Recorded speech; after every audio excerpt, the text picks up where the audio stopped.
Lots of different times. Oh yeah, I got a okay, song for good. that at the end. Don't want to get too into it and blow the conversation and the energy too soon. Okay, here we go. You know, you try to prepare yourself for something. Like, I've never been on the radio before. I've never done anything. You've like never done this before? I've only been playing music. There's for millions of people listening, and you didn't know. There's millions of people listening. Uh-oh. I wish. No, I love performing. I have no problem. The bigger the crowd, the more energy I pull from that. Is that and, right? Is that and I right? learned from that. Yeah, like it's almost harder to do it for a few people that aren't like, you know, you're in a coffee house and people are just there drinking their coffee. You know, it definitely seems harder to get into the groove when you got like a bunch of people with their attention on you. At least personally, I feed off that. I like that, and it helps me. I've you know, found times I've sang better than I've ever sang before when I'm in a room full of people that have that energy and focus towards me. So, you know, I definitely understand that there's a lot there with performing. And before I even did music, like, I've only been playing music for about 3 years, 3.5 years. What? Only 3 years? Yeah, I started when I was 31 years old, and I was like, I'm going to be a professional musician. And my family and girlfriend and everybody was like, you're tone deaf and you have no rhythm, but okay, good luck with that. Scared now. Oh, no, I'm not anymore. But no, I learned it. I learned through it all. I learned, you know, through science. Like, I'm a scientist. I'm a mathematician. I like those aspects of reality. Wait a minute, you went to school? No, just I've always studied through my life. When I was 15, I got obsessed with theoretical physics and would read every single book I could find on it, write my own little papers, and Oh my gosh. you know, string theory is just the music of the inner universe. Like everything's vibrating. It's the what of the universe? It's the music. It's the song. I have a guy who sang a song, who writes music, who wrote songs about the string theory, and it's about the guitar, the strings of the guitar, and it's also about string theory, you know, so it's funny. Well, in string theory, the smallest subatomic particles have a vibration that make up its composition and its energy, and they vibrate at different frequencies. And all those subatomic particles come together to make the atoms, to make the molecules, to make everything that exists. And they're all just different frequencies working together. And it really is. The universe is one big song, one big super complex song. And like, All vibrations. when I got into music and I didn't understand it like in a, what you call a natural sense of being a natural musician, that, you know, I'm not 100% sure of how many people are or aren't. But definitely learning from an age of like 31, and you know, it's almost like learning a new language. And it is learning a new language. And through that, I needed something to relate it to. And physics was what I could relate it to until I could learn how to put it to sound and put it to my poetry. And poetry was what I definitely was definitely talented enough at to build off of in the beginning. And really in the beginning it was just like trying to get a couple chords together, get a couple, you know, rhythms, and put my words over it. And eventually I learned tone. Well, who learned taught you how to sing. play then? Me. He did. And then playing with guys like Doug here.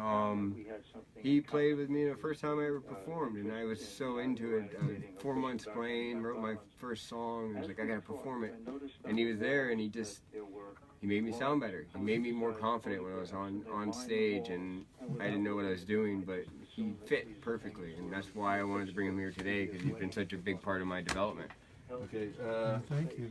4 p.m. And so I have Billiam, I'm sorry, what's your name? Greg? Doug? Yes. Tesla. Okay, Bill Bennett and Doug Tesla. Sorry, I'm bad with remembering names. Yeah. Okay, so I just wanted to get one more song. Maybe I'll just play one song. I'll just play one song. And then get to you. Okay. I'll play one song, so we have another 6 minutes or so. You can do a song now. You want to do a song now, or I mean, don't do a song you can do on the air? Yeah. We can do it. We Yeah, can do we're it. live We can on open with Facebook. Not a Perfect Hippie. I kind of planned the other ones for the air.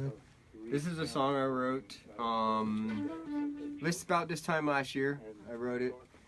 It was supposed to be like a social commentary on hippies and like, oh, you know, super like the kind of like superiority some of them had, and then it turned into a story about me and a girl, which it's amazing how much music turns into about girls.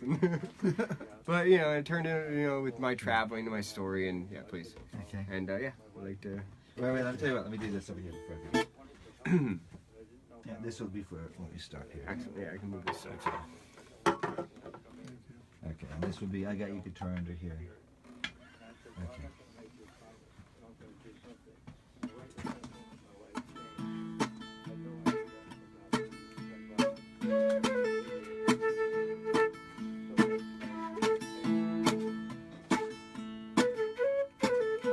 Sometimes I cuss and I drink too much, and I wanna cut my hair. Put things off until I'm in a rush, and there's nothing left to wear. Drive my car, sometimes real far, I like to be alone. No carpool, not for this fool, I prefer it on my own. Not a perfect hippie, I just wanna be a man. Not a perfect hippie, will you still be my friend?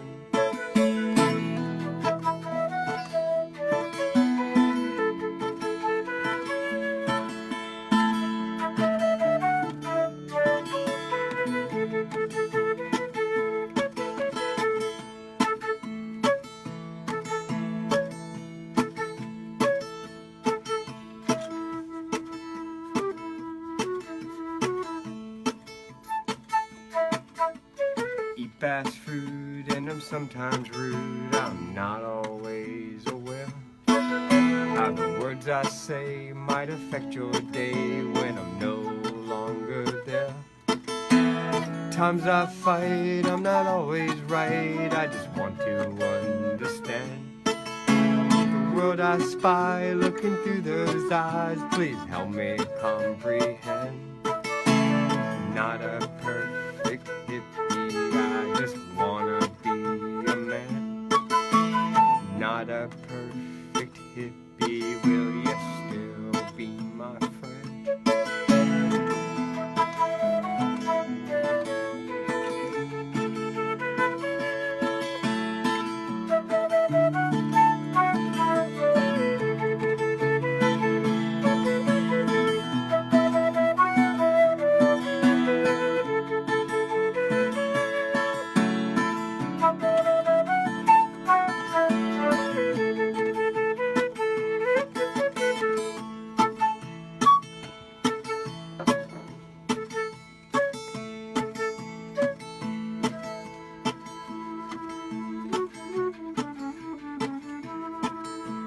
Times I lust, I have broken trust, I've lived my life in fear.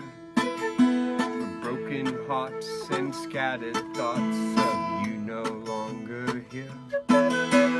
In the end, I just want a friend, someone that is true. Take my heart and take my trust, know that I love you. Not a perfect hippie, I just wanna be your man. Not a perfect hippie, will you still be my friend?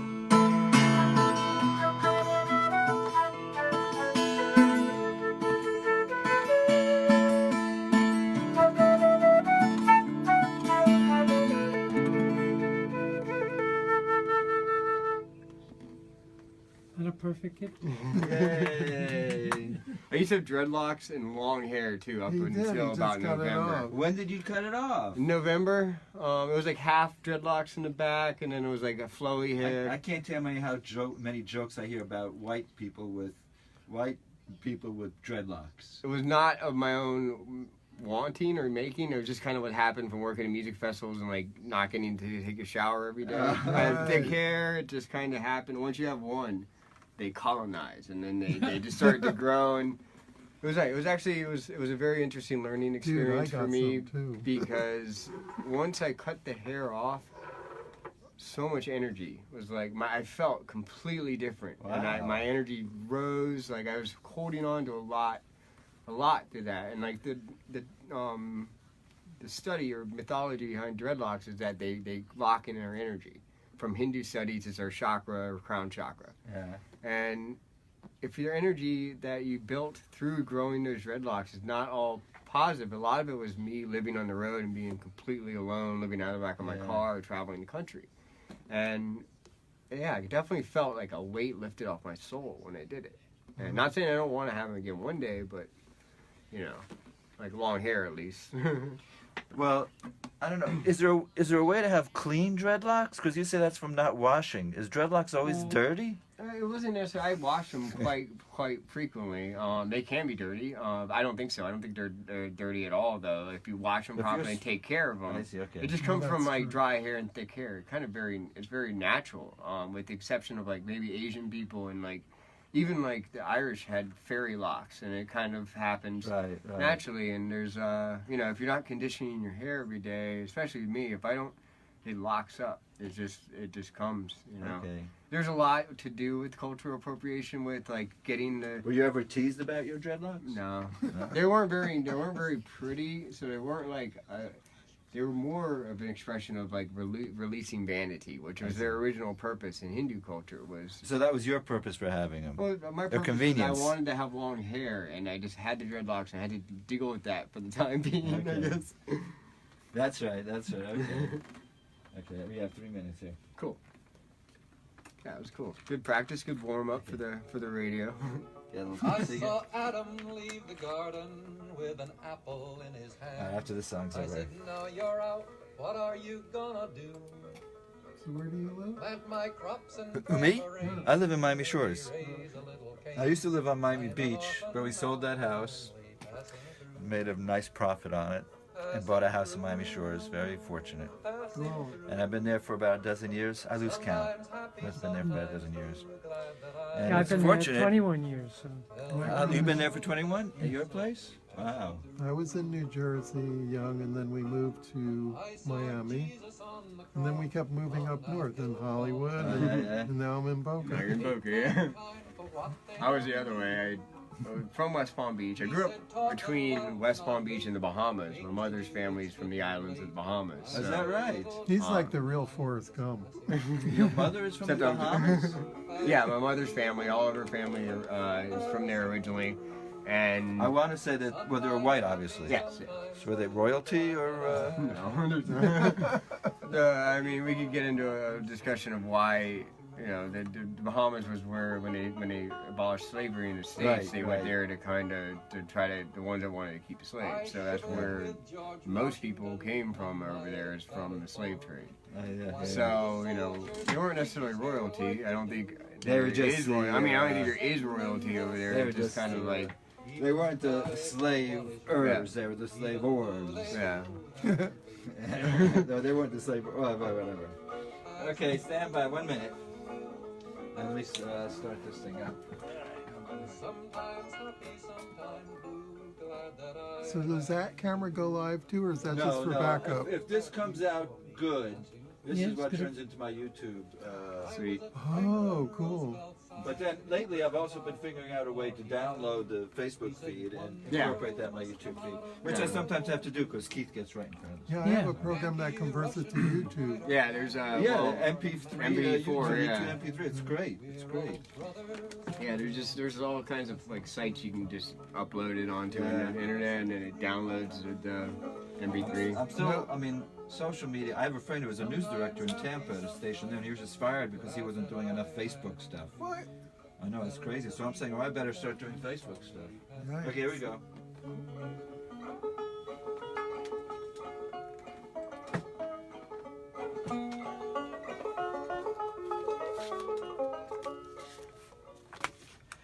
That's Pete Seeger passing through from his album, Headlines and Footnotes, a collection of topical songs. I played Pete Seeger because quite a social activist, kind of runs in with the public storyteller.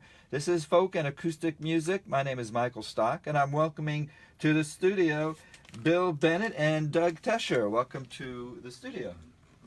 Hello. Hi. Hello. Nice to be here. I'm excited. I said Bill. It's Billiam. Billiam, yeah. Billiam. And the first thing I want to say is compliment you, because I've known a lot of Bills, Not a lot of Williams, but never a Billiam. It's definitely beneficial to being a performer and having a unique name. When did that happen? When did you get the name? Originally, when I was 17 years old, my first girlfriend was like, it doesn't make any sense for Bill to be short for William. Bill should be short for Billiam. And and it made, it was funny, and they called me that when I was younger. And when my last relationship, the girl heard that, and she's like, I was becoming a yoga teacher, and she was like, that's very unique, you should use that again. And I did. I picked it up, and eventually I became a musician as well, and it just kind of caught on. People really liked it. And yeah. Have you come across other Billiams? No.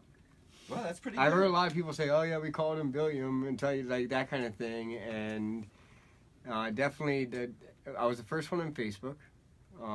There is another, I believe, now that changed their name to Billiam. I'm not sure. I don't think it has anything to do with me. It has nothing to do with billions. I almost thought it was like billions mixed with William. So, but it's Bill and William mixed. Yeah. Okay. I was kind of trying to give you more money than you have, I guess. I wish I had been. So, Bill, well, congratulations. I think that's really funny that you're the only Billiam out there, more or less. Yes, Do you have an album out?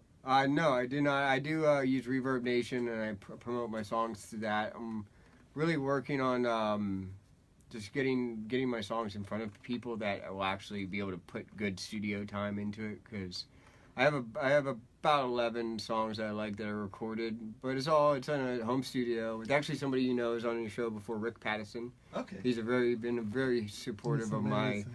my growth and progression as a musician. Well, how long have you been a musician? For 3.5 years now. I picked up the guitar 3.5 years ago after going to this very inspiring music festival, Shangri-La, in Minnesota, my first camping festival out of state. And I saw these people, and they're just these amazing musicians. And the last day, we're cleaning up as our volunteer shift. And the guy that was headlining the night before, Mark Murphy, who's the lead singer of Wookie Foot, which is a really great band, was picking up trash with us and just had this conversation with me. And up until that point, being a musician, being a performing musician, was this like mythical figure that I couldn't relate to in any way. And it was just like, it was something that you're like born into, like being a wizard or something like that. And I met him and just had this amazing conversation, and was very similar in certain ways. And I was like, I can do this. I could be a musician, absolutely. And I did. I went home, I picked up the guitar that was in my room that belonged to my landlord's kid, and just started playing and didn't stop. Why? I mean, there's a few factors. I was dating a musician. I wanted to impress her. Okay. That was a big thing. Well, did you? No. I mean, I think I did it first, and then it's not what, I don't think it's what she wanted. Okay. She wanted somebody that was, different than a musician, and I got so, You didn't take it personally. I'm not a good enough musician for my girlfriend. No, I mean, she was very supportive, and I'm a poet, and she was like, she kind of like tried to get me doing more spoken word, because music did not come naturally to me in the beginning. Well, you'll show her, right? It's not about showing her. It's not a resentful thing. I mean, one day I'd love to perform with her again. She's an amazing flautist, and just a musician altogether. She's a great songwriter. I have a song that she influenced the chorus for. Well, Billiam, you've only been doing this for 3 years. That means you picked up the guitar 3 years ago? 3.5, yes. Where do you get the confidence to go in front of an audience and sing your music? Oh, wow. I think I've always been a sort of performer.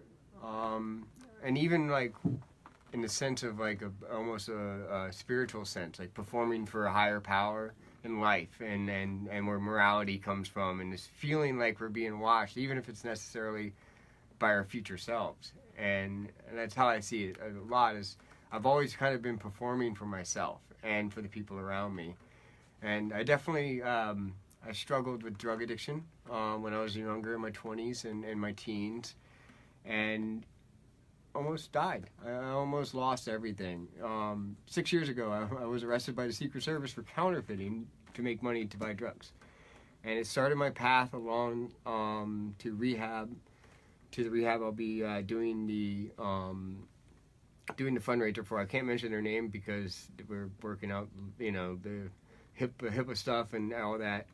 But I found my love for poetry there, and the director was so supportive of the arts, and I just started writing poetry and getting back into it and remembering these poems I wrote in my moments of clarity through my addiction, and everything kind of just went together. And 3 years later, I decided to become a musician, and all my experience just turned into my songs. All this energy inside of me just turned into my music. Just chaos that was going on to here was solved by having songs to express myself.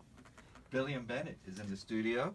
Let's have a song. But first, Doug Tesher is with you. Mm-hmm. He's going to be filling in on flute, right? Mm-hmm. Yes. And The recorder too. and the recorder too. Well, let's hear a song. What do you want to start off with? We'll start off with Dancing Lessons.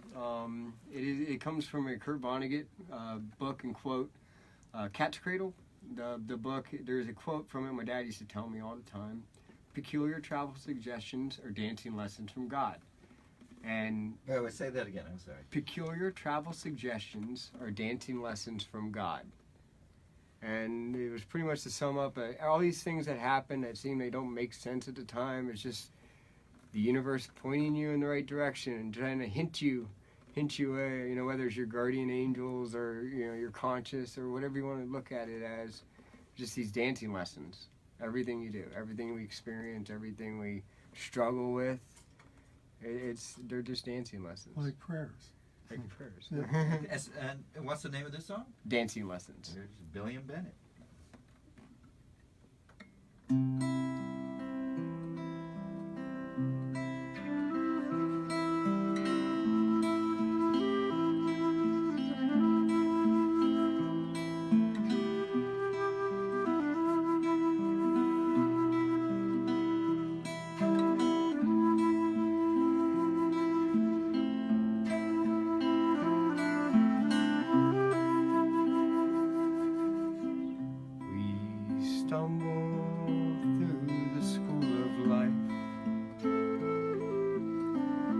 Asking if it's wrong or right,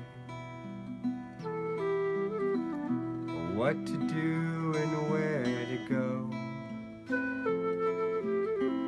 or when to act and what to know. Dancing lessons from God.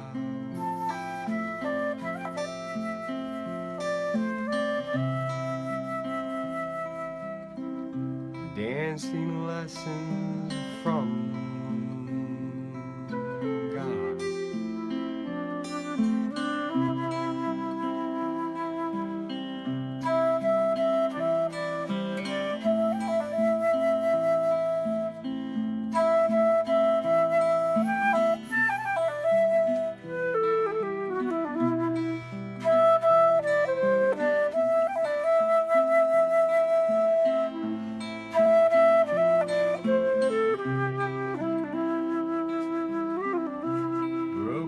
Hearts and faded dreams, pretty faces, forgotten names, lovers spats with public scenes, bloody fingers, broken streams, distant journey, day-long drive, drunken nights and bumpy rides, whisper lies with hidden truth, silent screams from wasted,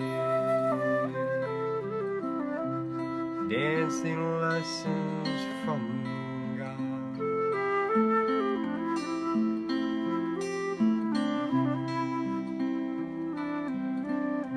Dancing lessons from God.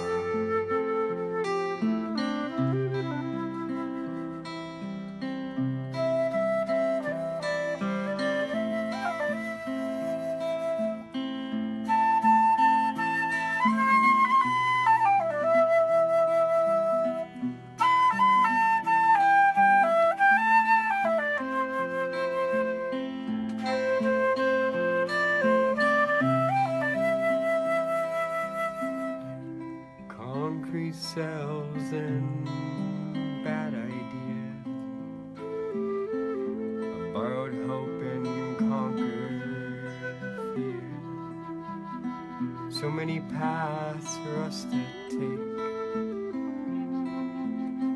Our destiny is ours to make.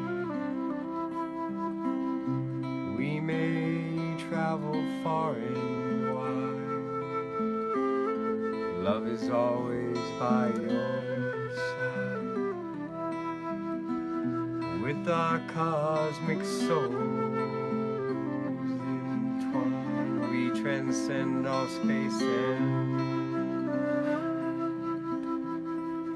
dancing lessons from God.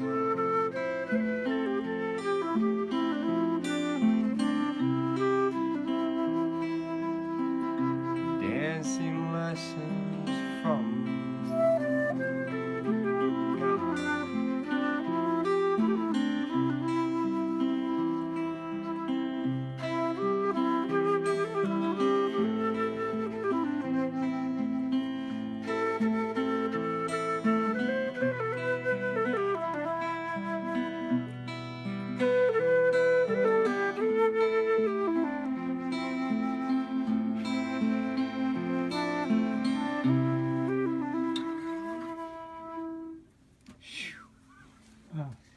Billiam Bennett, live in the WLRN studio. Doug Tesher playing flute.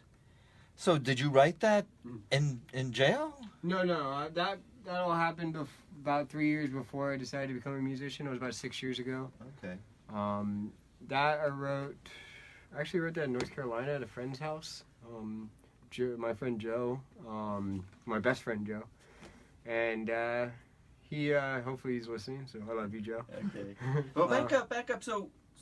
So you went to rehabilitation. Correct. Did you spend time in jail? Not much. About 3 weeks waiting for a bed. It was very amazing that the federal government was like offering rehab as it was a pre-trial type of condition, like a bond type thing. And and I went there to wait for that. What were you doing? What kind of drugs were you involved? Whatever I could, but opiates mostly, painkillers, heroin. Was it hard to break the habit? For many years, yes. Once I did it, no. Once I got on the right path, like it was never even an option anymore, and that came from just like a perfect recipe of just getting in trouble, having a wake up call, having an amazing place to go to, and I've been to a lot of rehabs in South Florida. I've experienced a good deal. So some of them didn't work. Yeah, some of them just weren't. I mean, I don't know if they didn't work or not, but I wasn't there yet. You weren't ready to. Yeah, I wasn't ready, and I didn't know how to be. And this place saw that maybe I was a little bit ready. What did they do that was different? Art, I think, and even though they didn't have much of a program for it, the director was very into the arts and creation, and it started making me realize like addiction. It's not a bad thing. It's this dirty word that we have. But the reason I became a musician and what I became in 3 years was because I was addicted to my guitar and to songwriting and to creation. It doesn't matter what your art is. I believe that is one of the solutions for addiction, is having the ability to create, to express, to connect to other human beings and to ourselves. It is said that the opposite of addiction is not sobriety, it is connection. And I do believe that's true. Mm-hmm. Billiam Bennett is in the studio. So when you're singing and playing, is it to reach other people? Or is it, so it's not basic for yourself, it's to reach out? Absolutely. It's to connect. I mean, I write my songs to be heard and to be listened to. And to relate, for people to relate to me and to relate to each other, and to kind of realize we're all similar. Do people relate? Absolutely. How do you know? Because of the feedback I get, and because of how people have covered my song. People have done stuff that like really encouraged me through the song speaking to an aspect of themselves. Not a Perfect Hippy, for example, gets a lot of, especially people with long hair. Not a Perfect Hippy. Okay. That first song I shared off the air on Facebook. You can see on Facebook Live. Yeah, that definitely just I like showing people that like I get it. Like I love to learn and reflect off of you, and my songs are usually a reflection of not only myself but the people in my life. Do you? It seems like you're on your own mission, your own path. Mm-hmm. Do other musicians accept your path as well? Absolutely. I've seen nothing but support. You run into certain aspects, certain characters around that are they're, it's a narcissistic. Everything's in their purview, but for the most part, musicians are super supportive and super encouraging, especially in the beginning when I did not have that much talent. Guys like him, just like people that would lift me up and show me like you have a lot of potential. Like keep doing it and give me encouraging advice and criticism, and yeah, all that was very important. So where are you playing now? Mostly open mics around the country. I do have a couple shows coming up. Oh, tell me about the shows coming up. Okay, on March 13th at Dada, we'll be doing a show at 10 p.m. and it'll be a few rounds with a friend of mine, Eric. And where is Dada? Dada is in Delray Beach, right on Swinton and Atlantic down there. And that's on the 13th. It was the first open mic I started doing down here. They had on Monday nights, and were you scared? I was with him, so he was doing better. I started doing them in Michigan, and I was a little bit more confident when I came down here. So I wasn't quite as scared there, but it's definitely a loud room, and I had to learn to really project and to capture people's attention. Like I get it, you're not always going to quiet a crowd, but if you can quiet them for 10 seconds to hear a lyric or a poem you're doing, I consider that a success, So you're playing on the 13th at Dada's in Delray Beach. Other shows coming up? And yes, and the fundraiser to raise money to bring some art supplies to the rehab I went to. And also try to get a program going for them for arts and recreation. And also, I want to start a nonprofit, Inspiration Inc., and geared towards that, to introducing the arts into rehab, state-run rehabs. They don't get much money, especially nowadays with everybody not wanting to contribute to, it's a health issue, really. It comes down to that. But, yeah, that show will be on Saturday at Common Grounds Coffee House in Lake Worth, That's Florida. the 16th? Yeah, Saturday the 16th, That's on the 16th, day before St. Patrick's Day. So it'll be a good few hours, like about 5 hours a day, starting at 4 p.m. Have some great local artists coming. I'm really excited to hear some of the people that are coming. I've only ever heard them at open mics. I've never got to hear their whole sets, and really just the amount of people that want to be a part of it's really encouraging too. Billiam Bennett is here. Let's have another song. Cool. I'm gonna bring out the uke for this one. The ukulele. What came first, the guitar or the ukulele? Technically the ukulele. Part of the whole story with the girl, Kristen. I bought her a ukulele because she was not having she got to miss a festival and was writing a book and was stressed out. And I started playing it because she was writing a book and busy. And I kind of made a thing. I can become anything in a month. And she's like, "Okay, become a musician," and that's kind of what factored into it as well. So it kind of started as a bet, but there's a lot of different aspects to it as well. This song, I do have to. There's a very strategically placed expletive lyric, but I will edit it out. Okay, thanks for the warning. Yes. I'll say I'll do my autocorrect and change it to duck. Okay. And that should be fine, I think, for the radio. But it is a story of the company I work with on the road, working music festivals. Just Oh, so that's where you're traveling. You do all the open Absolutely. mics. I see. And yeah, they give me the opportunity to travel and make money, and then I get to do the open mics and the shows as well. You're wearing a shirt that said "Cold Coffee, Do You Love Me?" Just brewed, so that you do coffee at the festivals. We do lemonade and coffee, and we have Just Squeeze Lemonade, and this is our sister company, Just Brewed Coffee. And we do Coachella. We start there at the beginning in April. That'll be the first destination for me. And we do a bunch of different ones in California. So are you working or are you enjoying the festival?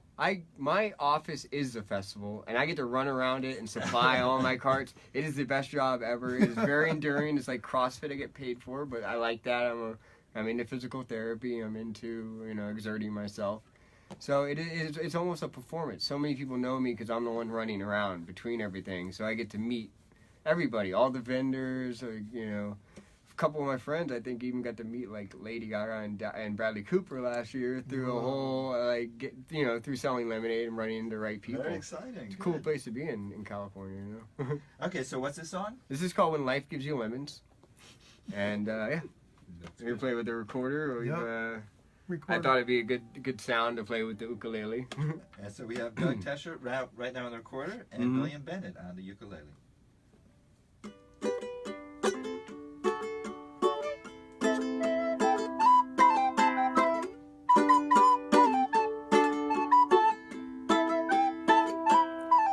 I was stranded in Cali running low on gas. Just a hippie kid almost out of cash. Girl kicked me out, now I'm on my own. Little bit lost and far from home. Needed a gig, so I looked it up. Just Squeeze said, you're in luck. Come to Coachella if you wanna get paid. So I said, duck it, I'll sell lemonade. Life gives you lemons, you make lemonade. Sell for mad profit so your bills will get paid. Life's got you down, you got nothing to do. Listen up, kid, we got the job for you.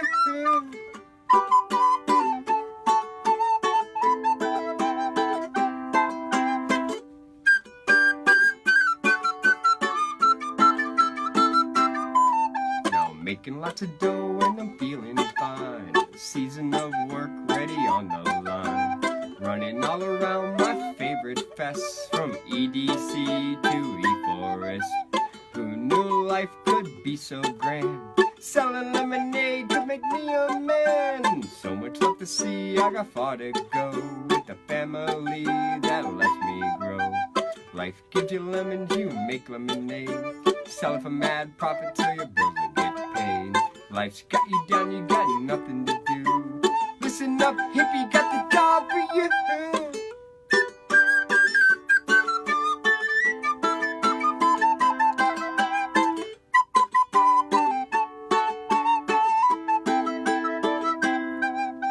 If you find yourself stuck in a rut, your office job kinda sucks. Miss the open air and the sunshine. Monotony is killing your mind. Life is too short to live in a box, counting the hours on analog clocks. Take a little chance and join our crew. Maybe we have the life for you. Life gives you lemons, you make lemonade. Sell it for mad profit so your bills will get paid. Life's got you down, you got nothing to do. Listen up, kid, we got the job for you.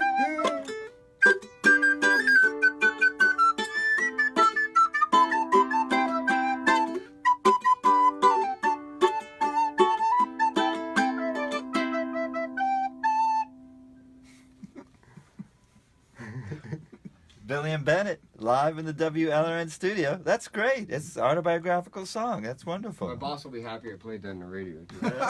You're still working for the coffee company, Absolutely. right? Our season goes from about April to November. So they designed it around to where they get to travel and ski most of the year. The owner and the managers. And I dig that lifestyle. And they've been the most supportive company. I've worked for a good deal of festival companies.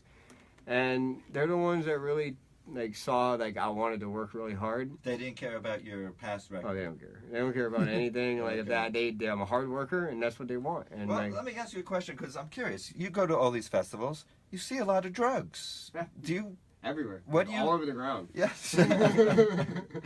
Well, I mean, you don't have any judgment of these people who are using it. No, not at all. Being an ex-user, do you? I mean, use is one thing, abuse is another thing, and it's not my job to judge anybody on what they're doing one way or another. It doesn't affect me. I don't want to do that. I found my calling and passion, and I don't want anything to ever interfere with that. So personally, as far as being triggered or anything like that, not at all. But yeah, I would never judge anybody. Everybody has their path. There's nothing. Do you think you're bringing good? I mean, you're doing this for your own, and you're trying to entertain. You're doing this for your own sanity. Mm-hmm. Do you think you can inspire people to, I don't know, enjoy life and kick the habit? Absolutely. I feel like I have, actually. And my participation with the rehab, I bring a meeting in on Friday nights when I'm in town to bring artists that have gone through certain aspects of recovery.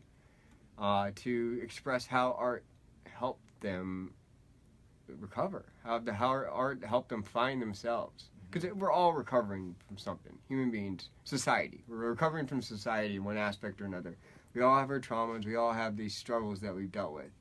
And everybody's coping is different. Some people go towards gambling, sex, relationships. Drug addiction is an interesting one because you start to chemically change your body. And, I think the path out of that truly is art. Well, congratulations, Billiam. You are an inspiration, not for only kicking the habit, but after 3 years, living your dream, fulfilling your musicianship dream, and that's very exciting. What's your goal ultimately? My goal ultimately is to be a touring musician, to be a published songwriter, also license my songs out to other people. I like what like how Bob Dylan kind of did it. Like he had his own career, but he also had performers that would use his songs and make them into great.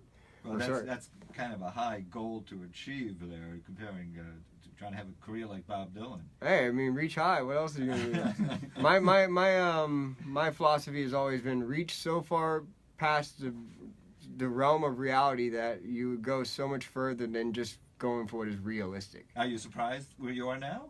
I'm daily humbled in the communities. I look at it both ways. I'm always like, oh, I'm not far enough. I always feel like that, but at the same time, when I reflect on it, I cry. I get really emotional because there's finally the stuff's paying off. All this hard work and this vision I had that nobody else in my life could see.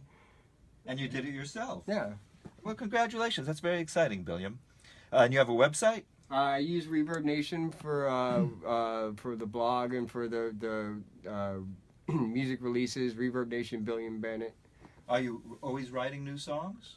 The Lemonade song was the last song I wrote. I've been learning a lot of covers which I didn't do in the beginning this winter and this summer but usually I have a lot of stuff in the works. Sometimes most of the time in the beginning I would write the song out, then have to learn the music for it, which is a different way I've heard from other songwriters what they do, and I write the chorus and everything and then have to figure out the music under it. Right, and you said learn the music, so I figure you don't know the music and you write a song if you have to learn how to play guitar. Absolutely. I learn new chord progression or learn something, and that is how where I am now has all come from. It's just okay, I have this new poem I want to make into a song, because music's the best way to trick somebody into listening to what you have to say.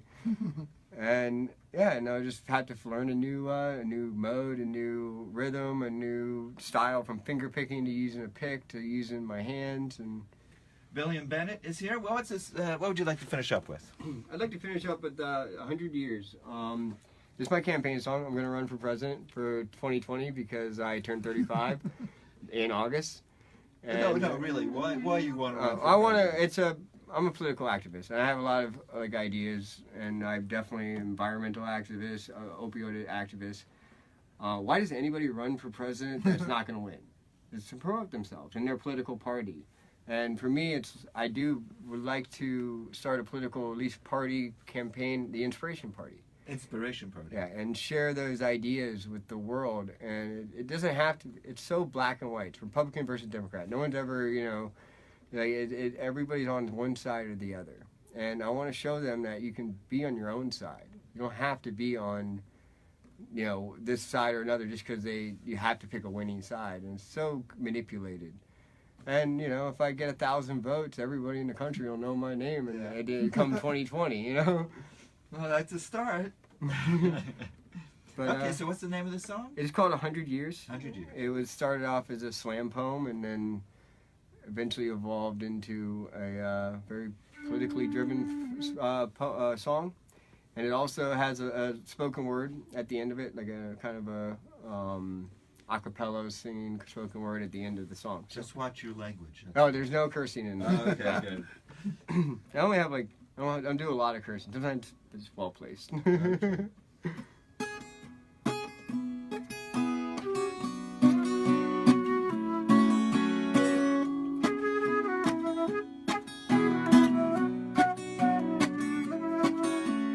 took 100 years to cut down apple trees, poison all our rivers and contaminate our streams. Drill a hills for oil and to sell our mother's soul. Rob a sea of life and clog a sky with coal.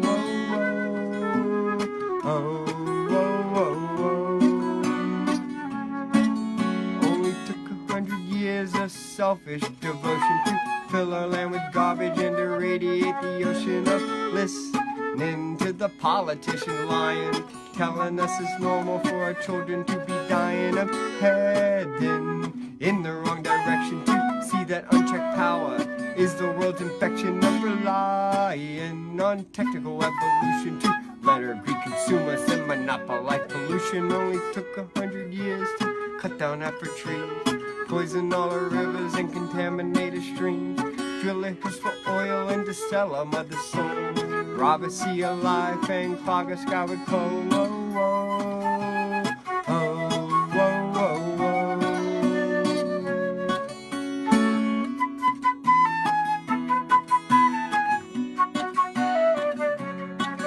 Only took 100 years of running our machine to turn her rain to acid and to wash out all our brains to convince us we need this to survive. Just nonsense, spouting all these lies to tell us we shouldn't even try. It's useless to take back our own lives. So wake up, realize you can choose in action. The only way we can lose this battle for our children's lives spent waiting on a savior to arrive. Time wasted fighting our own brother when we are the God that we kill each other over. Only took 100 years to cut down apple trees, poison all our rivers and contaminate our streams. Drill a hills for oil and to sell our mother's soul. Rob a sea of life and clog a sky with coal.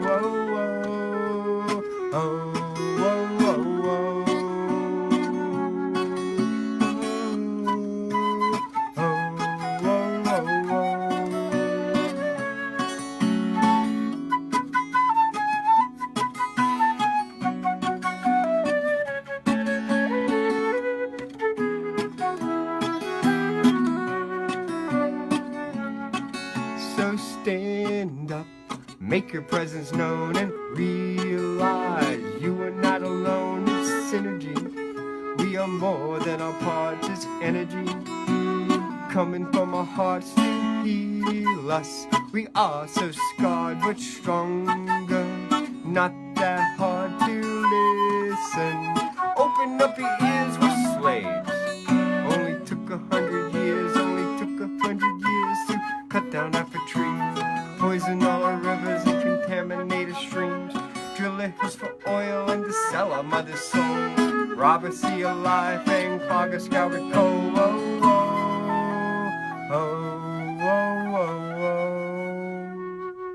What are we doing? Why are we here? 7 billion humans governed by fear. Everyone following someone else's direction instead of listening to life's many lessons.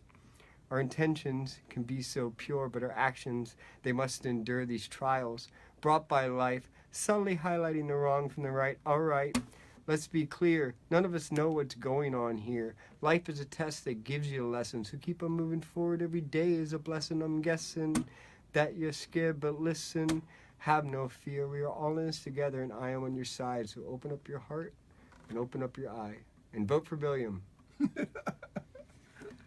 Billiam Bennett running for president. What year are you going to run for president? What year? For 2020. 20. Yeah, absolutely, yeah. Billiam Bennett singing and playing, and also Doug Tesher playing flute behind Billiam. Billiam, thank you so much for coming in and announcing your candidacy here. Thanks so much. Thank you for the opportunity. This has been an amazing experience. Thank you, Doug, for always making me sound better and just lifting me up. I appreciate you. Thank you. And you on the camera back here, the unsung hero. Great poetry. behind Great Yeah. poetry. it. Thank you, guys. Thank Yeah, you, the Billiam words. Bennett, and thank you so much. The lemonade. Here are the roaches. Excellent, excellent. That was great. Let me get a picture with you. Okay, well, let me say goodbye to these folks. Oh, yeah. All right, that's it. It was a busy day. Thanks to Beppe Gambetta, Grant Malloy Smith. Also, we had a couple atheists in here, Joel Heinen and Shelley Siegel. And here we have Billiam and Doug. So, and thank you all for tuning into Facebook this afternoon. Thanks to Keith Rouse, my cameraman, and I'll be back next Sunday. Hi, everybody.